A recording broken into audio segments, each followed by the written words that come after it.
So Paul, if someone's wanting to build an energy efficient house in our climate here in Perth or the southwest of WA, what are 3 things that they should definitely do? Good question. It's an area I'm very interested in. I think if the whole world started looking at energy efficient housing, a big part of our climate crisis would be solved, right? It's not that hard. So the first thing I would consider is what I call passive solar design. It's pretty straightforward, and the best analogy that I can use for that is your car. So hot day, you come back to your car, it's hot outside, it's even hotter inside your car. It's heated up because the sun's coming through the windows. If it's parked in the shade or under a tree, it's nowhere near as hot as that, right? In winter, even on a mildly sunny days, it's cold outside, come back to your car, it's lovely and warm inside your car, right? So we can do the same thing with your house, right? So if you keep the sun out in summer, keeps it cooler, get sun in winter, it heats it up. And it's as simple as orientation. So the simple fact is that in winter, in our climate, the sun is lower to the north and it's overhead, almost overhead in summer. So it's pretty easy to work out your roof overhang or awnings to exclude sun in summer and get it in winter. So that's my first consideration is using the sun to heat the house in winter and trying to keep it out, and you can by good design. So you've got to consider that when you're designing, right? The second thing is insulation. You've got to insulate properly. You've got to insulate your roof, you've got to insulate your walls properly, sometimes your floor. Double glazing is a form of insulation. And you also know that feeling of, if we're using aluminium windows, it's a great conductor. So if you've got a thermal break in your window, it's another form of insulation, right? Another aspect is the materials you're choosing and the building techniques you're using. If we want to heat the house in winter, we need some thermal mats. We need a solid floor. The solid walls will help. The reverse brick veneer construct we've talked about, or rammed earth or brick walls we've talked about in the past.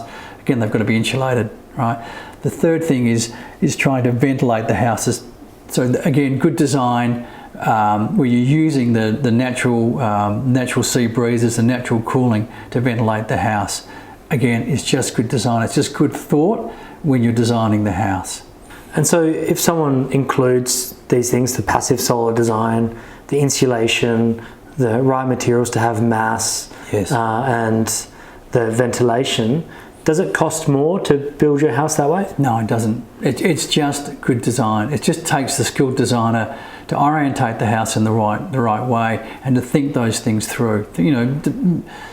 So look, these days double glazing used to be quite expensive. It's not as expensive as it used to be. It's just becoming more and more common. In Europe, it's standard. Triple glazing standard.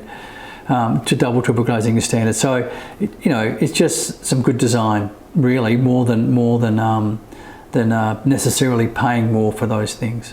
You mentioned ventilation. How does someone incorporate ventilation into their design? Does it just mean simply having windows and doors that are openable, or do you have like louvers or something motorized or fans? You don't necessarily. It doesn't have to be active like having things motorized. Fans help. Ceiling fans are brilliant. It's locating the windows in the right place. So knowing the site, knowing where the breezes are coming from, and then locating the windows in the right place. If the house is narrow, say one room wide, and you've got windows, on the smaller windows where the wind's coming from, larger windows on the other side, you're going to get better cross ventilation. Okay, and then so if you were building a house in Perth, yes, let's say if you've got a large budget, what's a specific example of how you would build the house? What type of walls and what insulation would you have there? Would you have the double glazing? Yes. So I would definitely recommend double glazing. You can do reverse brick veneer or just traditional double brick wall construction, but they need to be insulated. The ceiling needs to be well insulated. Double glazed doors and windows will make a big difference. And orientating the house in the right direction with the right overhang or the right awnings to capture the winter sun and exclude summer sun. So what does that mean for houses in, say, Perth? Yes. What sort of overhangs are we looking at? Is it sort of, it needs to be 2 meters or half a meter? Or? It's more about the angle. It's more about the angle from the base of the window. I work on 60 degrees from the horizontal. So it's a bit of a trick of knowing when that changeover happens, when you want sun in and you don't want sun in, right? So my rule of thumb is I work on 60 degrees from the base of to the horizontal, from the base of the window or the door, and that will give you the right overhang. And then if someone's building a house in the southwest, and not in Perth, but down south where the climate's a little bit different, would you build the house the same way, or would there be some changes that you would make? A good question. And southwest of Australia is not that much different. If you were building it in Broome, you might want to exclude it all year round, and you can even go for a lighter weight construction because it's quite a different climate. But a skilled architect will look at those sun angles, the sun angles for different parts of the world, and understand what's required for different climates in different parts of the world. So when we talk about, let's say, the wall, like a classic double brick, yes, what sort of insulation are we putting in the middle, in between them? So there's various forms of insulation. I like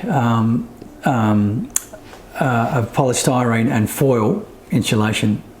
And the greater the thickness, the better R value it has. But there's other brands of insulation that are, for want of a better term, they're like a bubble wrap. But they probably don't perform as well as the different R value. They don't perform as well as that. And look, for me, just for the ease of construction, the polystyrene is rigid, and it's easier to install, easier to tape. Whereas you can imagine, what I'm calling bubble wrap is not as easy to keep rigid. So why would someone choose the polystyrene rigid boards over the bubble wrap or blanket? Is it just because it's cheaper, it performs better, or is it more expensive? Or I like the rigid insulation. One is I think it just gets installed better. You can tape it, it's in place. There's a good analogy of what I'm calling the bubble wrap blanket. It's like the bags you get from the supermarket that are cooler bag. They're okay bringing your frozen peas home. But if you want, if you're going to a picnic with some beer in it, you want to keep cold, you're better off having an esky. So, which is rigid, which is like the rigid polystyrene, and you can put a lid on it, things like that. So I much prefer myself the rigid insulation, but the bubble wrap blanket is better than nothing.